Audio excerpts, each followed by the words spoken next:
जय श्री कृष्ण। राधे राधे। आइए सुनते हैं मौनी अमावस्या व्रत कथा, पूजन विधि एवं महत्व। हिंदू धर्म में हर साल माघ महीने की अमावस्या तिथि को मौनी अमावस्या कहते हैं। इस साल मौनी अमावस्या 9 फरवरी 2024 को है। इस दिन स्नान दान और धार्मिक कार्यों का महत्व कहीं ज़्यादा है।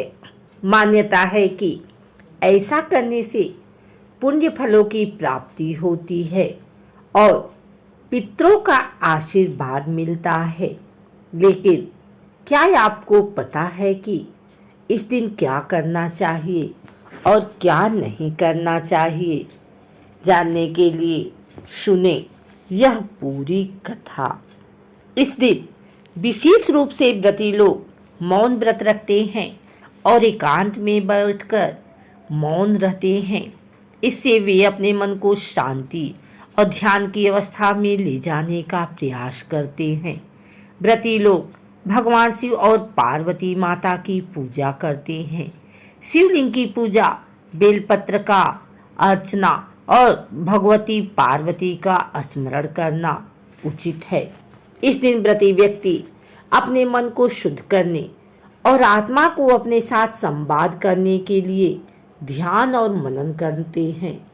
मौनी अमावस्या पर दान करना भी अच्छा होता है। ब्राह्मणों, गुरुजनों, यतियों और गरीबों को दान देना शुभ माना जाता है।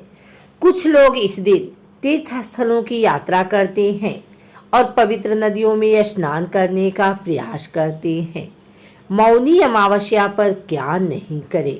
मौनी अमावस्या के दिन व्रती लोगों को बहुत बोलना नहीं चाहिए। वे मौन रहकर अपने मन को शांति प्रदान करने का प्रयास करते हैं।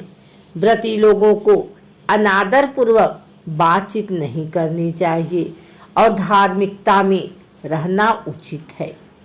मौनी अमावस्या को अशुभ माना जाता है, इसलिए इस दिन किसी भी प्रकार की अशुभ क्रियाएं नहीं करनी चाहिए। आइए सुनते हैं मौनी अमावस्या व्रत कथा। पुराणों के अनुसार कांचीपुरी में एक ब्राह्मण रहता था। उसका नाम देवस्वामी था तथा उसकी पत्नी का नाम धनवती था। उनके 7 पुत्र तथा एक पुत्री थी।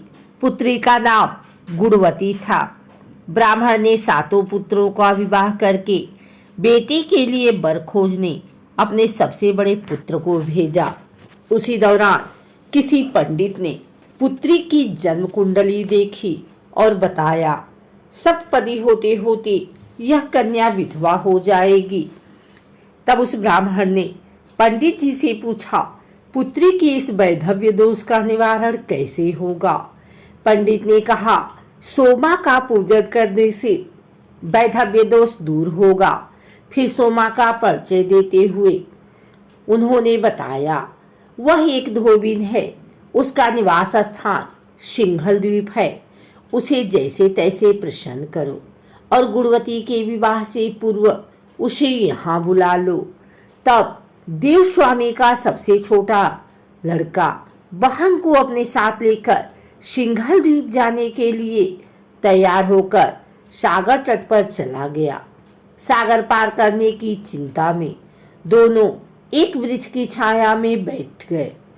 उस पेड़ पर एक घोंसले में गिद्ध का परिवार रहता था।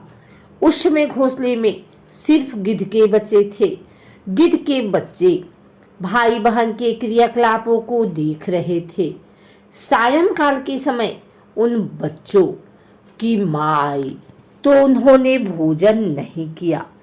वह अपनी माँ से बोले, नीचे 2 प्राणी सुबह से भूखे प्यासे बैठे हैं। जब तक वे कुछ नहीं खा लेते तब तक हम भी कुछ नहीं खाएंगे। तब दया और ममता के वशीभूत गिद्ध माता उनके पास आई और बोली, मैंने आपकी इच्छाओं को जान लिया है। इस वन में जो भी फल फूल कंदमूल मिलेगा मैं ले आती हूँ। आप भोजन कर लीजिए।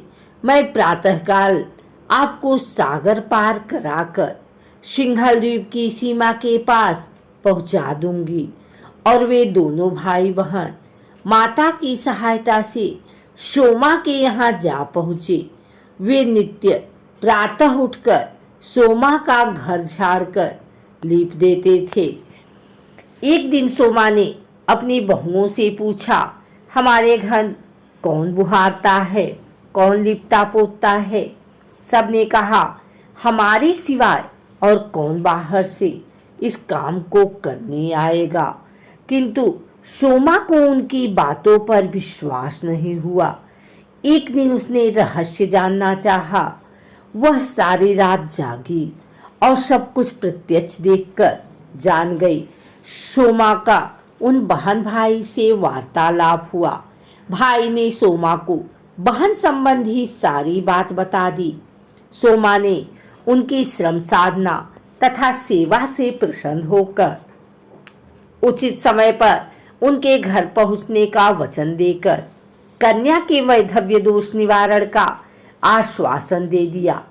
मगर भाई ने उससे अपने साथ चलने का आग्रह किया। आग्रह करने पर सोमा उनके साथ चल दी।